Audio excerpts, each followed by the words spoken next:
Hello ভাই বোনেরা, welcome back to my channel cool physics. তো দেখো, আজকে আমি তোমাদের যেটা পড়াবো সেটা খুবই ইন্টারেস্টিং তোমাদের একটা টপিক। সেটা কি না, সেটা হচ্ছে শব্দের প্রতিধ্বনির যে ব্যবহারিক যে প্রয়োগগুলি আছে তার সম্বন্ধে আমি পুরো গাণিতিক তোমাদের উদাহরণ দিয়ে পুরো ডিটেলসে বোঝাবো।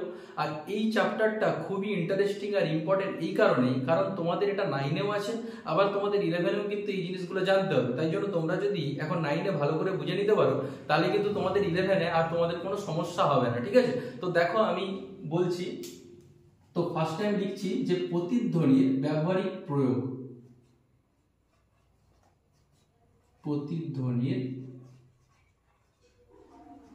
ব্যবহারিক প্রয়োগ, ঠিক আছে। দেখো, তো দেখো এই প্রতিধ্বনির ব্যবহারিক প্রয়োগ করতে গেলে সবার প্রথম আমাদের যে তার যে ব্যবহারটা জানতে হবে সেটা হচ্ছে দূরত্ব নির্ণয়। ঠিক আছে, দেখো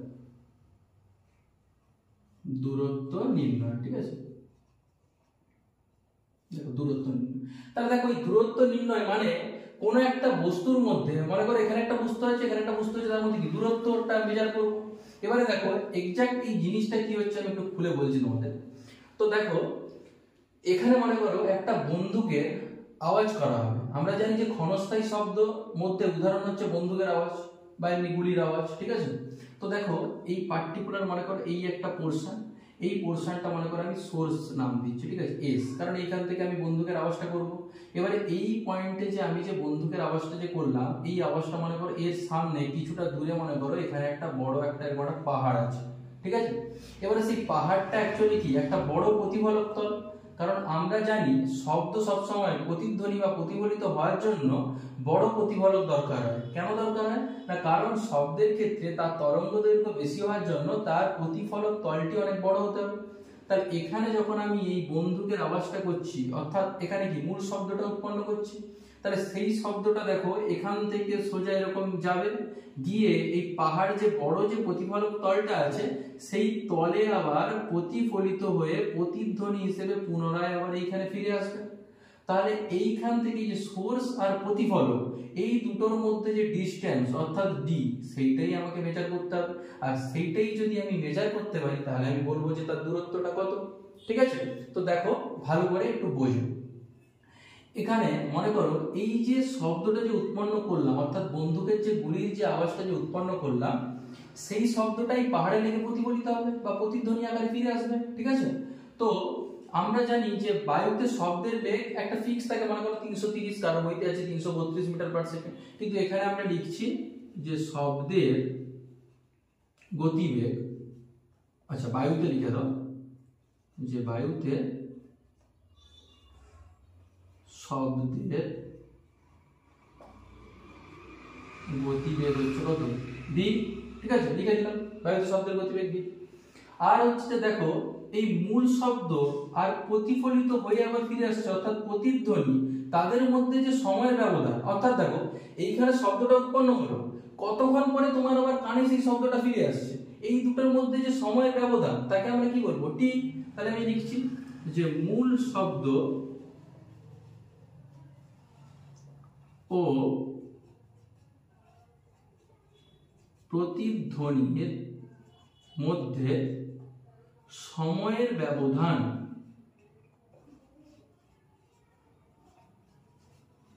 কত, টি। তাহলে কি বলে বুঝতে পারলে, মূল শব্দটা এখানে উৎপন্ন হচ্ছে, সেই শব্দটা এখানে সোজা গিয়ে এই পাহাড় যে প্রতিফলকটা আছে সেই পাহাড় বা প্রতিফলকে ধাক্কা লেগে আবার পুনরায় যে ফিরে আসছে, অর্থাৎ মূল শব্দ আর প্রতিধ্বনি হওয়া শব্দের মধ্যে যে সময়ের ব্যবধান সেটা হচ্ছে টি।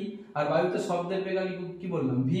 ঠিক আছে, আর এই দূরত্বটা আমি এখানে লিখে রাখছি যে দূরত্ব, এই দুটোর মধ্যে যে দূরত্ব অর্থাৎ উৎস আর প্রতিফলকের মধ্যে যে দূরত্ব সেটা হচ্ছে ডি, সেটা আমাকে নির্ণয় করতে হবে। ঠিক আছে, এবারে দেখো তোমরা এমনি অঙ্ক করতে করতে অনেক সূত্র তোমরা এটাকে শিখেছো।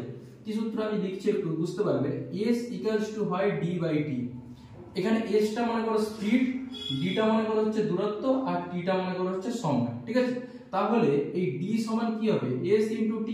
তাহলে d টা এখানে কি আমি লিখে দিই দূরত্ব, s টা কি বেগ, আর t টা হচ্ছে কি সময়। তাহলে এটা হচ্ছে সূত্র। তাহলে সূত্রটা আমি কি পেলাম, দূরত্ব সমান বেগ ইনটু সময়। ঠিক আছে, তাহলে এক্সাক্ট এই ক্ষেত্রে এই অঙ্কটার ক্ষেত্রে বা প্রমাণটার ক্ষেত্রে তোমরা দেখো বায়ুতে শব্দের বেগ কত আছে ভি, তাহলে আমরা একই রকম ভাবে বসিয়ে দেবো। দেখো তাহলে দূরত্ব ব্র্যাকেটে ডি দিয়ে দিই সমান বেগ কত, দেখো বেগটা কত দিয়েছে ভি লিখলাম, ইনটু এই যে মূল শব্দ আর প্রতিধ্বনির মধ্যে সময় ব্যবধান কত টি, টিটা বসিয়ে দাও, তাহলে দেখো ডি সমান হয়ে যাচ্ছে ভিটি। কিন্তু এক্সাক্ট একটা জিনিস তোমরা ভালো করে দেখো, এই উৎস থেকে শব্দটা এখান থেকে যখন এতটা অবধি গেল তখন সে কতটা দূরত্ব অতিক্রম করলো ডি, কিন্তু দেখো তখন তো তুমি প্রতিধ্বনিটা শুনতে পাচ্ছ না, তোমার শব্দটা মূল উৎস থেকে প্রতিফলক তল অবধি গেল, সেখানে ধাক্কা লেগে দেখো আবার ফিরে আসছে তোমার কান অবধি, তার মানে কি আবার একটা ডি, তাহলে টোটাল এই যে দূরত্বটা যে যাচ্ছে শব্দটা প্রতিফলক তলে ধাক্কা লেগে আবার পুনরায় ফিরে আসছে, অর্থাৎ এখানে কি ডি প্লাস ডি অর্থাৎ 2d হয়ে যাচ্ছে। তাহলে মধ্যিখানে যে দূরত্ব এই ডি এর জায়গায় আমি তাহলে কি লিখবো, আমি লিখবো 2d সমান হচ্ছে ভিটি, তাহলে ডি সমান সমান কি হবে vt/2। অর্থাৎ দেখো আমরা যদি বায়ুতে শব্দের বেগ অর্থাৎ ভি যদি জানতে পারি আর মূল শব্দ এবং প্রতিধ্বনি হওয়া শব্দের মধ্যে সময় ব্যবধান টি সেটা যদি জানতে পারি, দুটোকে গুণ করে 2 দিয়ে যদি ভাগ করে দেই, তাহলে আমরা কিন্তু বন্দুকের আওয়াজ আর পাহাড়ের মধ্যে বা অন্য কোনো প্রতিফলক তলের মধ্যে যে ডিসটেন্স বা দূরত্ব আমরা কিন্তু মেজার করতে পারবো। ঠিক আছে, অ্যাকচুয়ালি দেখো এই টিটা আমরা কি করে মেজার করি, দেখো আমি একটু বলে দিচ্ছি তোমাদের। মনে করো এখানে আমি বন্দুকের গুলি করব, ঠিক আছে, গুলিটা এখানে ছোড়া হলো, এখানে গুলি ছোড়া হলো, গুলির আওয়াজ হলো, সেই সময় মনে করো আমি স্টপ ওয়াচটাকে অন করে দিলাম। ঠিক আছে, কি করলাম, আমি স্টপ ওয়াচটাকে মনে করো অন করে দিলাম। ঠিক আছে, যেই এক্সাক্ট টাইমে আমি বন্দুকের গুলিটা করলাম সেই আওয়াজটার সময় আমি স্টপ ওয়াচটাকে অন করে দিলাম, সেখান থেকে গিয়ে শব্দটা আবার বড় প্রতিফলক তলে প্রতিফলিত হয়ে আবার যখন ফিরে এলো তখন আমি স্টপ ওয়াচটাকে অফ করে দিলাম। ঠিক আছে, তাহলে এই যে অন আর অফ এর মধ্যে যে সময়ের ব্যবধান সেই টিটা কত এলো, মনে করো এলো 0.5 সেকেন্ড বা এরকম কিছু একটা এলো, তাহলে এই টিটা যদি আমি জানতে পারি, আর বায়ুতে শব্দের বেগ আমরা জানি 330 মিটার পার সেকেন্ড বা কোনো বইতে 332 মিটার পার সেকেন্ড দিয়ে আছে, তাহলে এটা আর এটা এই দুটো টি আর ভি কে যদি গুণ করে দেই, দিয়ে যদি 2 দিয়ে ভাগ করে দিই, তাহলে আমরা যে কোনো উৎস আর প্রতিফলক তলের মধ্যে যে দূরত্ব আমরা কিন্তু অনায়াসে বের করতে পারবো। ঠিক আছে, তাহলে এটাই হচ্ছে তোমাদের ফার্স্ট প্রতিধ্বনির ব্যবহারিক প্রয়োগ, সেটা কি না দূরত্ব নির্ণয়। ঠিক আছে, আশা করি তোমরা বুঝতে পারলে। আজকে আমি তোমাদের প্রতিধ্বনির ব্যবহারিক প্রয়োগের আরেকটা পোরশন অর্থাৎ প্রতিধ্বনিকে কাজে লাগিয়ে কিভাবে সমুদ্রের গভীরতা নির্ণয় করা হয়, বা কোনো সমুদ্রের উপরে মনে করো পৃষ্ঠে কোনো জাহাজ আছে, সেই জাহাজ থেকে একদম নিচে সমুদ্রের তলদেশে যে গভীরতা অর্থাৎ সেই একই সমুদ্রের গভীরতা কিভাবে নির্ণয় করা হচ্ছে, তাও আবার প্রতিধ্বনিকে কাজে লাগিয়ে, তার বিস্তারিত আমি আলোচনা করছি। দেখো, তো এখানে আমি ফার্স্ট হেডিং দিচ্ছি যে সমুদ্রের গভীরতা নির্ণয়, সমুদ্রের গভীরতা নির্ণয়। তো ফার্স্টে আমি একটা সমুদ্রের পৃষ্ঠতল আঁকছি। ঠিক আছে, তাহলে দেখো এটা হচ্ছে সমুদ্রের একটা পৃষ্ঠতল, সেই সমুদ্রের পৃষ্ঠতলের উপরে একটা জাহাজ আছে। ঠিক আছে, তো এটা মনে করো আমার জাহাজ। এবারে এই জাহাজটা দেখো সমুদ্রের পৃষ্ঠতলের উপরে আছে, এই জাহাজ থেকে নিচে তলদেশ অবধি তার যে গভীরতা অর্থাৎ সমুদ্রের যে গভীরতা সেইটা আমাকে মেজার করতে হবে বা বের করতে হবে। তাহলে একদম নিচে তলদেশ, মনে করো এই অংশটা হচ্ছে তলদেশ, তাকে আমি ও নাম দিচ্ছি। তাহলে সমুদ্রের যে পৃষ্ঠতল তার উপর যে জাহাজ আছে এই অংশ থেকে এই নিচের তলদেশ অবধি যে অংশ, এর হচ্ছে গভীরতা আমাদের মেজারমেন্ট করে বা বের করতে হবে। ঠিক আছে, তার জন্য এই সমুদ্রের নিচে পৃষ্ঠতল থেকে কিছুটা নিচে এইরকম অংশে মনে করো এস একটা সোর্স। ঠিক আছে, এই সোর্সটা কিসের সোর্স, না একটা তীব্র মনে করো কোনো বিস্ফোরণ ঘটানো হচ্ছে কোথায়, না সমুদ্রের এই পৃষ্ঠতল থেকে কিছুটা নিচে এই এস পয়েন্টে। ঠিক আছে, তাহলে এখানে তীব্র যখন বিস্ফোরণ ঘটানো হবে সেই একই সময় এই সাইডে জাহাজ থেকে একটা আমাকে একই গভীরতায় হাইড্রোফোন একটা নিচে নামাতে হবে, জলের নিচে বা জলের মধ্যে প্রবেশ করাতে হবে। তাহলে এই হাইড্রোফোন জিনিসটাকে আমি একটু লিখে দিচ্ছি এখানে, হাইড্রোফোন অর্থাৎ আমরা এইচ দিয়ে কে ডিনোট করছি হাইড্রোফোন।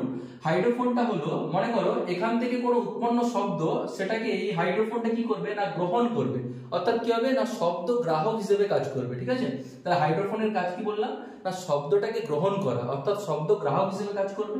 তাহলে দেখো এই এস থেকে উৎপন্ন যে তীব্র বিস্ফোরণের শব্দটা, এই শব্দটা একবার এইখান থেকে সরল রৈখিক পথে হাইড্রোফোনে গিয়ে হাইড্রোফোন গ্রহণ করবে, আর একবার দেখো এস থেকে শব্দটা ওতে যাবে এবং ও বিন্দুটা কি তলদেশ, সেই তলদেশে প্রতিফলিত হয়ে শব্দটা আবার এইচে যাবে।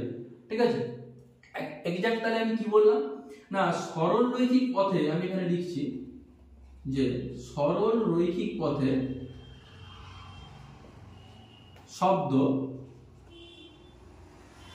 এস থেকে এইচে যাবে। তাহলে দেখো এস থেকে এইচে যাচ্ছে, সেটা কি মূল শব্দ, অর্থাৎ এই এস পয়েন্টে মূল শব্দটা উৎপন্ন করে যে তীব্র বিস্ফোরণের শব্দ, সেটা হচ্ছে সরল রৈখিক পথে এস থেকে এইচে যাবে। আর একটা শব্দ দেখো এস থেকে ওতে গিয়ে ও থেকে এইচে গেছে, এটা কি প্রতিফলিত শব্দ। তাহলে লিখছি যে প্রতিফলিত শব্দ এস ও এইচ পথে, অর্থাৎ এস ও এইচ পথে এইচে যাবে। তাহলে কি বলে আরেকবার বলে দিই না, হাইড্রোফোন এখানে হচ্ছে যে মনে করো হাইড্রোফোন আছে, সেই হাইড্রোফোনের কাজ কি না শব্দটাকে গ্রহণ করা বা শব্দ গ্রাহক হিসেবে কাজ করছে। এই অংশে মনে করো সমুদ্রের কিছুটা নিচে একটা এস পয়েন্ট, সেইখানে আমরা তীব্র একটা বিস্ফোরণের শব্দ ঘটালাম, সেই শব্দটা এস থেকে এইচ অর্থাৎ মূল শব্দটা সরলরৈখিক পথে গেল। আর একটা প্রতিফলিত শব্দ এস ও এইচ পথে, অর্থাৎ এস থেকে ওতে আসছে, ও থেকে এইচে যাচ্ছে, দিয়ে এই হাইড্রোফোনে গৃহীত হচ্ছে। আচ্ছা, তো দেখো এবারে আমাদের কি বের করতে হবে, এবারে আমাদের বের করতে হবে যে এই হাইড্রোফোন এই যে অংশটা, এই অংশ থেকে নিচে তলদেশের যে গভীরতা, অর্থাৎ আমরা নাম দিচ্ছি ডি, সেই ডিটা আমাকে বের করতে হবে যে হাইড্রোফোনের এই তল থেকে নিচে যে তলদেশ অবধি যে একদম সমুদ্রের যে একদম নিচে তলদেশ, সেই তলদেশের মধ্যে যে গভীরতা অর্থাৎ ডিটা নির্ণয় করতে হবে। তার জন্য এখানে মনে করো আমরা একটা পয়েন্ট দিলাম এন পয়েন্ট। আর একটা জিনিস তোমরা লক্ষ্য করো যে সমুদ্রের এই পৃষ্ঠ থেকে কিছুটা নিচে কিন্তু আমরা হাইড্রোফোনটাকে নিচে নামিয়েছি, সেই যে গভীরতাটা কত আমরা মনে করলাম স্মল এইচ দ্বারা আমরা ডিনোট করলাম এখানে। তাহলে একটা জিনিস দেখো, এই সমুদ্রের পৃষ্ঠতল থেকে নিচে তলদেশ অবধি যে গভীরতা সেটা বের করতে হলে এই এইচ অর্থাৎ হাইড্রোফোন কতটা নিচে আছে তার যে গভীরতা, আর সেই হাইড্রোফোন থেকে নিচে তলদেশ অবধি যে গভীরতা, এই দুটোকে যদি আমরা যোগ করে দিই তাহলে কিন্তু আমরা নিচের তলদেশ অবধি যে গভীরতা পৃষ্ঠতল থেকে সেটা আমরা অনায়াসে বের করব। তার জন্য দেখো আমরা করছি কি, দেখো তাহলে এস থেকে এইচ যে শব্দটা যাচ্ছে, এই উৎস থেকে এইচে ওই হাইড্রোফোনে যখন শব্দটা যাবে এখান থেকে এটার দূরত্ব দেখো অনেকটা কম, তাই শব্দ অনেক তাড়াতাড়ি পৌঁছে যাবে, তাই জন্য মনে করো এটা t1 সময় পৌঁছাচ্ছে। আরেকটা শব্দ এস থেকে ও তে লেগে মানে প্রতিফলিত হয়ে আবার এইচে যাচ্ছে, তাহলে এস ও এইচ পথের দূরত্বটা অনেকটা বেশি, তার জন্য সময়ও বেশি লাগবে, তার জন্য মনে করো এটা t2 সময় লাগছে। এবারে দেখো এস থেকে এইচ, এস থেকে এইচে যাওয়ার জন্য এস থেকে প্রথমে এন এ যাচ্ছে, এন থেকে এইচে যাচ্ছে শব্দ, তাহলে এস এইচ সমান আমরা বলতে পারি এস এইচ মানে কি এস থেকে এইচ এর যে দূরত্ব, দূরত্ব সমান কি হয় বেগ ইনটু সময়। তাহলে এখানে বেগ কত না লিখে দেই যে ধরি জলে শব্দের বেগ ভি, তাহলে কি লিখলাম না ধরি জলে শব্দের বেগ ভি, তাহলে এস এইচ অর্থাৎ এস থেকে এইচ এর মধ্যে যে দূরত্ব অর্থাৎ মূল শব্দ থেকে এই হাইড্রোফোনের মধ্যে যে দূরত্ব কত হবে না দূরত্ব সমান আমরা জানি যে বেগ ইনটু সময়, এখানে বেগ কত ভি ইনটু সময় কত t1, তাহলে এস এর সমান কি হলো vt1। এবারে এস থেকে এইচ এর মধ্যে দেখো শব্দ প্রথম এস থেকে এন এ গেছে, তারপরে এন থেকে এইচ এ গেছে, তাহলে এই এস এর এস এইচ এর জায়গায় আমরা লিখতে পারি Sn প্লাস হচ্ছে NH, আশা করি বুঝতে পারলে, সমান হচ্ছে Vt1। এরপরে লাইনে দেখো কি করছি, এরপরে লাইনে আমরা বাদ দিয়ে লিখছি যে 2Sn সমান Vt1। তাহলে এখানে 2Sn কেন এলো, ঠিক আছে, এটাই তোমাদের প্রশ্ন। তো দেখো যেহেতু S থেকে N আর N থেকে H দুটোই তো একই, তাহলে যেহেতু Sn সমান NH, তার মানে কি দেখো Sn সমান হচ্ছে যে Sn সমান হচ্ছে NH, তার মানে এই NH এর জায়গায় আমরা Sn যদি বসাই Sn আর Sn মিলে কি হবে 2Sn সমান হচ্ছে Vt1, তাহলে বা Sn সমান কি হবে Vt1 বাই হচ্ছে 2। তাহলে Sn সমান কত পেলাম মানে এইখান থেকে S থেকে N Sn সমান আমরা কত পেলাম Vt1 বাই হচ্ছে যে 2, ঠিক আছে। তাহলে একই রকম ভাবে দেখো আমাদেরকে S থেকে O থেকে H অর্থাৎ SOH পথের যে মোট দূরত্বটা আমাকে বের করতে হবে। আশা করি তোমরা এটা তুলে নিছো, আমি মুছছি দেখো এর পরের অংশটা করার জন্য।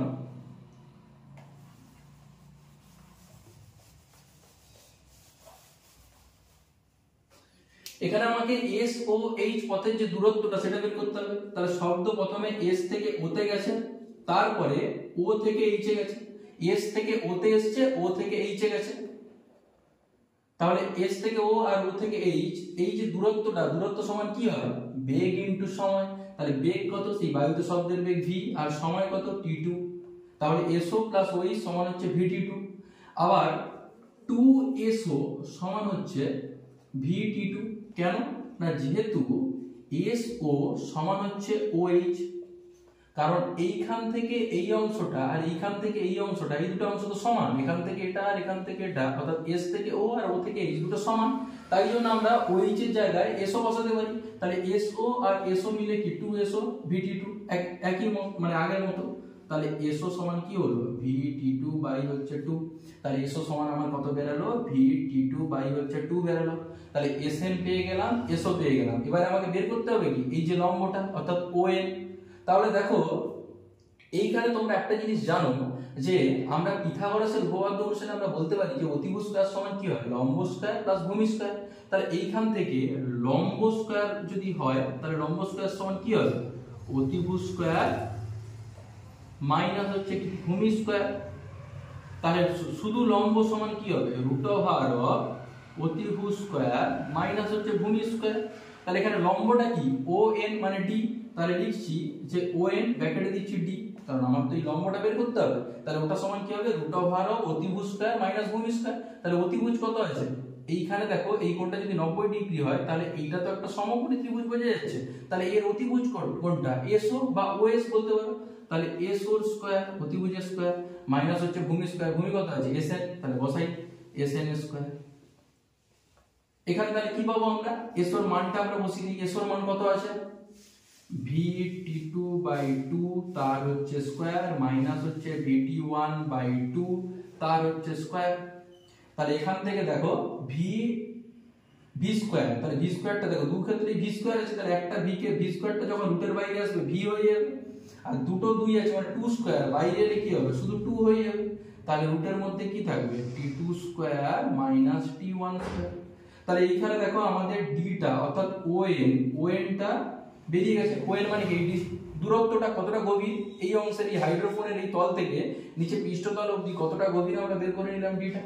কিন্তু এক্সাক্ট তুমি যদি ভালো করে দেখো এইখান থেকে এই নিচ অবধি পৃষ্ঠতল অবধি অর্থাৎ সমুদ্র পৃষ্ঠ থেকে একদম নিচের তলদেশ অবধি যে গভীরতা আমাদের বের করতে হবে, কিন্তু আমরা পেলাম এই হাইড্রোফোনের এই অংশ থেকে এই নিচের তলদেশের গভীরতা। তাহলে এখন আমাদের কিন্তু এই অংশটা কিন্তু থাকবে, তাই জন্য এইখান থেকে পুরো এই অংশের যদি গভীরতা বের করতে হয় তাহলে তার সঙ্গে একটা এই উচ্চতাটা যোগ করতে হবে, দিলেই তো পুরোটা পেয়ে যাবো না। এই অংশে যদি উচ্চতাটা যদি অ্যাড করি তাহলেই তো পুরো পৃষ্ঠতল থেকে একদম নিচে তলদেশ অবধি গভীরতা পেয়ে যাবে। তাহলে এখানে আমরা কি করব না টোটাল গভীরতা বের করতে হলে আমাদের কি করতে হবে h একটা অ্যাড করতে হবে, h প্লাস d সমান তাহলে কি হবে h plus v by 2 √of t2 square minus t1 square.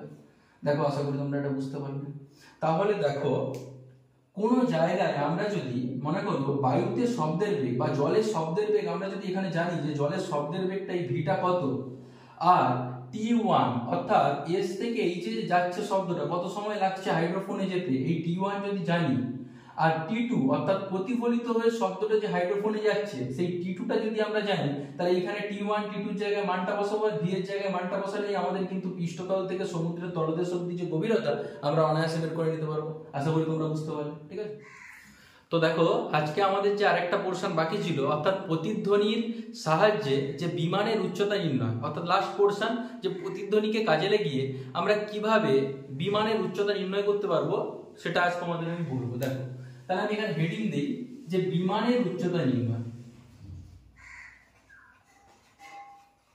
উচ্চতা নির্ণয়। তো তার জন্য আমাকে একটা বিমান দরকার, ঠিক আছে। তো দেখো সেই বিমানের ছবিটা আমি আঁকছি। মনে করো এটা হচ্ছে আমার বিমান, এটা হচ্ছে এ পয়েন্টে আছে। তো এ পয়েন্টে বিমানটা এখানে উড়ছে, ঠিক আছে। তো এই যখন উঠবে একটা জায়গায় তো ফিক্স হিসাবে তো থাকবে না, এই নিশ্চয়ই এখান থেকে কিছুটা দূরত্ব যাবে হবে। তাহলে এই অংশে মনে করো কিছুটা পরে এই বি পয়েন্টে এলো। তাহলে ফার্স্টে আমি কি বললাম ভূপৃষ্ঠ থেকে মনে করো অনেকটা উপরে এ পয়েন্টে একটা বিমান উঠছে, কিছু সময় পরে সে বি পয়েন্টে গেল, ঠিক আছে। তাহলে এই নিচে ভূপৃষ্ঠের যে পৃষ্ঠতলটা একদম নিচে সেটা মনে করো ও, তাহলে এই ও থেকে এই উপরের উচ্চতাটা অর্থাৎ কতটা উঁচুতে এই বিমানটা উড়ছে সেইটা আমাকে বের করতে হবে, ঠিক আছে। তার জন্য কি করতে হবে আমাকে এই এ পয়েন্টে বিমানটা যখন উঠছিল একটা তীব্র বিস্ফোরণের শব্দ ক্রিয়েট করতে হবে। তাহলে সেই তীব্র বিস্ফোরণের শব্দটা যখন ক্রিয়েট হবে সেই শব্দটা এইখান থেকে এসে ভূপৃষ্ঠে প্রতিফলিত, ভূপৃষ্ঠের এই প্রতিফলক তলে ধাক্কা লেগে প্রতিফলিত হয়ে এই বি পয়েন্টে যাবে। তখন কিন্তু বিমানটাও কিন্তু এই বি পয়েন্টে গিয়ে সেই প্রতিধ্বনির শব্দটা শুনতে পাবে। তাহলে কি বললাম, এ পয়েন্টে যখন বিমানটা ছিল তখন একটা তীব্র বিস্ফোরণের শব্দ অর্থাৎ সোর্স ক্রিয়েট করেছিল। সেইখান থেকে শব্দটা এই নিচে ও বিন্দুতে অর্থাৎ ভূপৃষ্ঠে প্রতিফলিত হয়ে যখন বি পয়েন্টে গেল তখন বিমানটাও কিন্তু এ থেকে বি পয়েন্টে এসে সেই প্রতিধ্বনির আওয়াজটা কিন্তু শুনতে পেল। তাহলে এইখান থেকে একটা এরকম লাইন টেনে আমি যদি এই উচ্চতা অর্থাৎ এখানে দিচ্ছি এন পয়েন্ট মনে করো, তাহলে এটা হচ্ছে ডি, তাহলে এই ও আর এন, তাহলে ও থেকে এন এর উচ্চতাটা যদি আমি বের করতে পারি তাহলে আমি বলে দেবো যে কতটা উঁচুতে আমার এই বিমানটা উঠছে। তো সেটা আমরা কি করে বের করব, দেখো আমি করে দেখাচ্ছি। একটা জিনিস তোমরা দেখো যে এখানে যখন বিমানটা যখন উড়ছিল এবং বিমানটা উঠতে উঠতে যখন এ থেকে বি পয়েন্টে যখন গেছে তখন নিশ্চয়ই বিমানের কিছুটা গতিবেগ আছে, নিশ্চয়ই তো কিছু গতিবেগ আছে, না তো সেই এ পয়েন্ট থেকে বি পয়েন্টে যাচ্ছে কি করে। তাহলে আমি প্রথমেই লিখে দিচ্ছি যে বিমানের গতিবেগ, ধরি লিখে দাও একটু, ধরি বিমানের গতিবেগ স্মল ভি। তাহলে বিমানের যে গতিবেগটাকে আমি কি দ্বারা ডিনোট করছি, স্মল ভি দ্বারা। এবং বায়ুতে তো একটা শব্দের বেগ, এইখান থেকে শব্দটা এই যে ভূপৃষ্ঠ অবধি আসছে এর মধ্যে বায়ু আছে, তাহলে বায়ুতে শব্দের বেগ আমি লিখছি যে বায়ুতে শব্দের বেগ হচ্ছে ভি। তাহলে কি বললাম, এই বিমান বা উড়োজাহাজটা যে এখান থেকে বি পয়েন্টে গেছে তার যে গতিবেগটা সেটা হচ্ছে স্মল ভি, আর বায়ুতে শব্দের বেগ হচ্ছে কি ক্যাপিটাল ভি। ঠিক আছে, তাহলে একটা জিনিস দেখো, তাহলে এ থেকে বি এর যে দূরত্ব অর্থাৎ এ থেকে বি এর মধ্যে যে দূরত্ব সমান কি হবে আমরা জানি না, দূরত্ব সমান হয় বেগ ইনটু সময়। তাহলে বেগটা কত এরোপ্লেনের, স্মল ভি, আর সময় কত দেখো, তার জন্য আমি তোমাদের একটা বলে দিই যে মূল শব্দ অর্থাৎ এ তে যে মূল শব্দ হচ্ছে, মূল শব্দ ও বি তে প্রতিধ্বনি শুনতে পাচ্ছে, তাহলে প্রতিধ্বনি মধ্যে সময়ের ব্যবধান টি। তাহলে কি বললাম, এতে যে মূল যে তীব্র যে বিস্ফোরণের শব্দ অর্থাৎ মূল শব্দ, আর এইখানে যে ভূপৃষ্ঠে ধাক্কা লেগে যে প্রতিফলিত হয়ে যে ফিরে যাচ্ছে অর্থাৎ প্রতিফলিত শব্দটা যে শুনছে, তাহলে এই দুটোর মধ্যে সময়ের যে ব্যবধান সেটা হচ্ছে টি। তাহলে আমরা সময়টা পেয়ে গেলাম। তাহলে এখানে এ থেকে বি এর যে দূরত্ব, তাহলে দূরত্ব সমান আমরা কি জানি বেগ ইনটু সময়, তাহলে বেগ ইনটু সময়, তাহলে স্মল ভি ইনটু টি। তাহলে দেখো এই এ থেকে বি তে যে শব্দটা যাচ্ছে তাহলে এ থেকে নিশ্চয়ই এন এ যাচ্ছে, এন থেকে বি তে যাচ্ছে, তাহলে এ বি সমান আমি বলতে পারি সেই আগে সেই সমুদ্রের গভীরতা নির্ণয়ের মতো A N plus N B সমান হচ্ছে ভিটি। তাহলে এখানে 2n সমান কত হবে ভিটি। তাহলে 2n কেন লিখলাম, আচ্ছা 2an হবে, সরি 2an কেন লিখলাম 2an, কারণ যেহেতু an অর্থাৎ a থেকে n মানে এখান থেকে এই অংশটা আর n থেকে b এই দুটো একই, তাহলে an সমান nb। তাই জন্য এখানে nb এর জায়গায় আমি যদি an বসাই তাহলে an আর n মিলে কি হবে 2n, তাহলে 2n সমান হচ্ছে vt। তাহলে an সমান স্মল vt বাই 2। তাহলে এইখান থেকে এইখানে অর্থাৎ উড়োজাহাজের যে দূরত্বটা এ থেকে বি এর মধ্যে যে দূরত্বটা সেটা আমরা কত পেলাম, আমি একটু লিখে দিই যে an সমান পাচ্ছি স্মল vt বাই 2 হলো।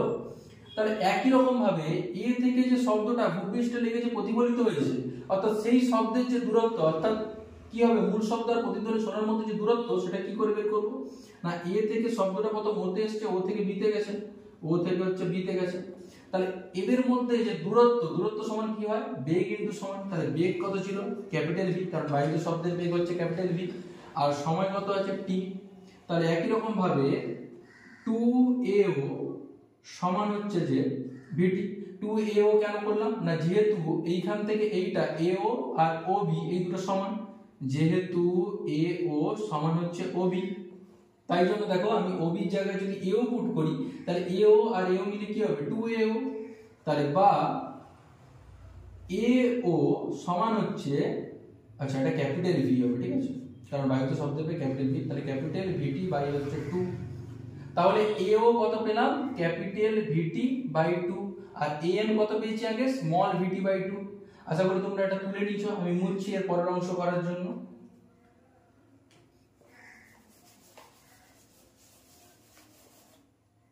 তাহলে দেখো আমাদের বের করতে হবে এই ও থেকে এন, অর্থাৎ এই ভূপৃষ্ঠ থেকে উড়োজাহাজের উচ্চতা বের করতে হলে এই ও এনটা বের করতে হবে।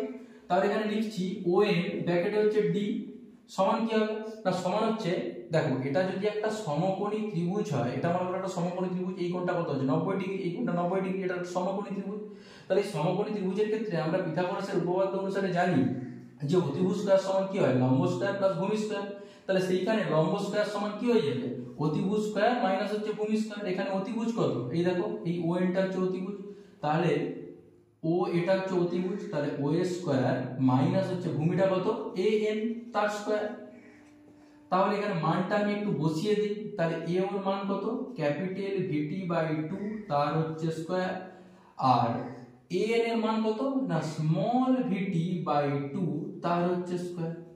তাহলে এখান থেকে দেখো এই দু ক্ষেত্রেই দেখো দুটো টি টি আছে, মানে টি স্কয়ারটা যদি রুটের বাইরে আসে তাহলে কি হবে টি হবে, আর দুটো 2 আছে রুটের বাইরে এলে কি একটা 2 হয়ে গেল, 2 স্কয়ারটা 2 হয়ে গেল। তাহলে ভিতরে কি পড়ে থাকলো, আর ভিতরে আমার পড়ে থাকলো ক্যাপিটাল ভি স্কয়ার মাইনাস হচ্ছে স্মল ভি স্কয়ার, এটাই হচ্ছে ডি।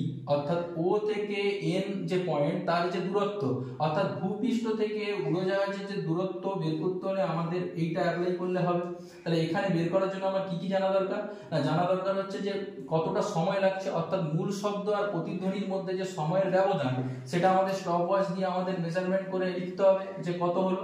এবং তার সঙ্গে সঙ্গে আমাদের দুটো জিনিস জানতে হবে কি কি না, একটা হচ্ছে বায়ুতে শব্দের বেগ, আর একটা হচ্ছে এই যে বিমানের বা উড়োজাহাজের যে বেগটা, এই দুটো যদি জানি তাহলে আমরা অনায়াসেই ভূপৃষ্ঠ থেকে কতটা উঁচুতে কোনো বিমান উঠছে আমরা অনায়াসে বের করতে পারবো। আশা করি তোমরা বুঝতে পারলে, এর আগেও যেগুলো পড়ালাম আশা করি তোমরা বুঝতে পারলে। যদি কোথাও সমস্যা থাকে বা অসুবিধা থাকে তাহলে আমাকে তোমরা কমেন্টের মাধ্যমে জানাও, ঠিক আছে।